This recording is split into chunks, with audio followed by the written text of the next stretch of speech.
আমি যে প্রশ্নটা করব সেটা হচ্ছে যে মেডিকেল কাউন্সিল শোকজ করলো হচ্ছে সন্দীপ ঘোষকে। দেরি হয়ে গেল না এতদিন পর হঠাৎ? শোকজ করেছেন এতদিন পরে, তিনি যখন গ্রেপ্তার হয়ে আছেন, জেলে বসে আছেন, মানে জেলে বসে সে অ্যান্সার দেবে? মানে এই যে শোকজ তো অনেক দিন আগেই করা উচিত ছিল। ওটাই তো হচ্ছে, এখনো কিন্তু রেজিস্ট্রেশন বাতিল হয়নি। দেখুন, শোকজ করবে, সে অ্যান্সার দেবে, সেই অ্যান্সারে যদি তারা খুশি না হয়, সেই অ্যান্সার যদি স্যাটিসফ্যাক্টরি না হয়, তবেই সে রেজিস্ট্রেশন বাতিলের প্রশ্ন, সে রেজিস্ট্রেশন বাতিল অনেক দূরের গল্প। শোকজ দিতে এতক্ষণ সময় লাগলো, এতদিন সময় লাগলো একটা কারণ দর্শানোর জন্য, একটা নোটিশ দিতে এতদিন সময় লাগলো, এটাই তো সব থেকে বড় প্রশ্ন জাগছে। এবং তাও যখন সে সিবিআইয়ের হেফাজতে আছে, যখন হেফাজতের বাইরে ছিল তখন মনে পড়লো না, হেফাজতের মধ্যে আছে, সে তো এমনি ছাড়া পেয়ে যাবে। সে বলবে আমি সব কাজের অ্যান্সার দেবো কি করে, তো হেফাজতে ছিলাম। মানে এটা হচ্ছে অনেকটা ওকে ওই ছাড় পাইয়ে দেওয়া আর কি, হেফাজতে ছিলাম, ওই অ্যান্সার দিতে পারিনি। এটা তো প্রথম থেকেই শাসক দল করে আসছে যে সন্দীপ বাবুকে যতটা আড়াল করা যায়। দেখুন, সন্দীপ ঘোষের বিরুদ্ধে আজকে মেডিকেল কাউন্সিল আপনি বলতে পারেন যে শোকজ করছে। আচ্ছা, ওয়েস্ট বেঙ্গল গভর্নমেন্ট কি সন্দীপ ঘোষের সার্ভিস টার্মিনেট করার জন্য কোনো ব্যবস্থা নিয়েছে? আজকের দিন পর্যন্ত নেয়নি। এখনো পর্যন্ত মমতা ব্যানার্জি এই আশায় আছেন যে সন্দীপ ঘোষ ফিরে এসে আবার একটি মেডিকেল কলেজের দায়িত্ব নেবে, এবং আবার হয়তো রেপ হবে, আবার খুন হবে, আবার ওই রকম দুর্নীতি করবে, আর 4টে বাংলো হবে, ব্যাস।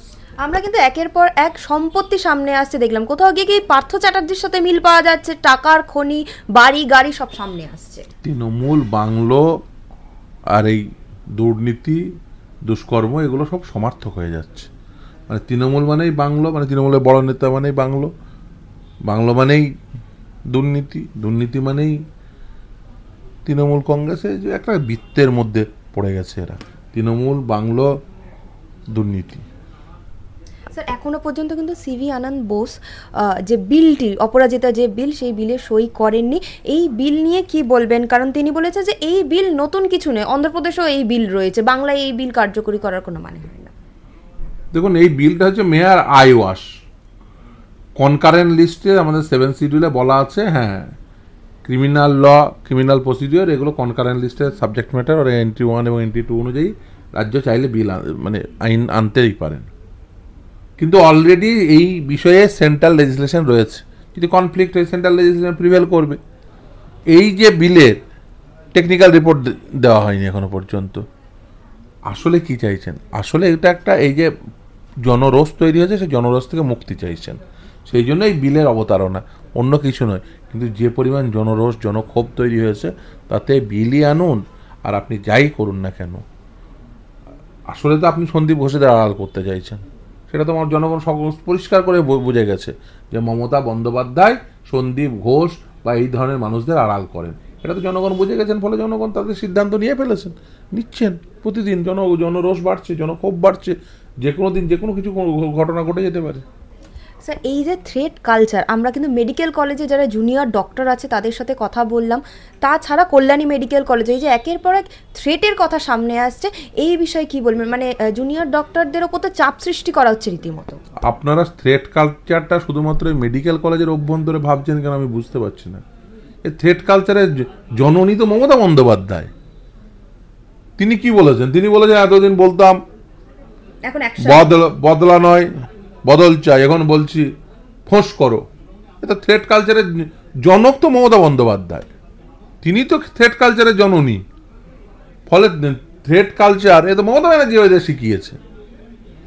এই যে মমতা ব্যানার্জি বলতো যে মুখে লিউকোপ্লাস্ট মেরে বসে থাকুন 10 বছর, সিপিএম মুখে লিউকোপ্লাস্ট মেরে বসে থাকুন, কে বলতো? মমতা ব্যানার্জি বলতো। এ তো সরাসরি থ্রেট। একজন মানুষকে বলছে মুখে লিউকোপ্লাস্ট, কখন বলে? দুষ্কৃতীরা বলে থ্রেট দিয়ে মুখে মুখ সেলাই করে দেবো, এ কারা বলে? দুষ্কৃতীরা বলে, দুষ্কৃতীর ভাষা বলতেন। এ থ্রেট কালচারের জনক মমতা ব্যানার্জি। এবং স্যার, আমরা কিন্তু দেখলাম সিপির পদত্যাগপত্র সিপি হাতে নিয়ে তারপরে কিন্তু কোনো রকম ব্যবস্থা গ্রহণ করা হলো না, কি বলবেন? ওটা তো সিপি তো পরে আসছে। দেখুন, সিপি, মুখ্যমন্ত্রী, এদের উভয়ের পদত্যাগ করা উচিত, সেটা পরের বিষয়। কিন্তু যে সরাসরি টাকা দিতে গেল তার বিরুদ্ধে কোনো ব্যবস্থা হয়েছে? এখনো পর্যন্ত তার কাছে জানতে চাওয়া হয়েছে যে এই যে নির্যাতিতার পরিবার যে অভিযোগ করছে সেটা সত্য নাকি মিথ্যা, একটা এক্সপ্লানেশন চাওয়া হয়েছে রাজ্য সরকারের পক্ষ থেকে? চাওয়া হয়নি। কেন? আসলে এটা সবটাই ঘটেছে একেবারে ওনার সজ্ঞানে এবং তত্ত্বাবধানে, উনি মাথায় বসে আছেন।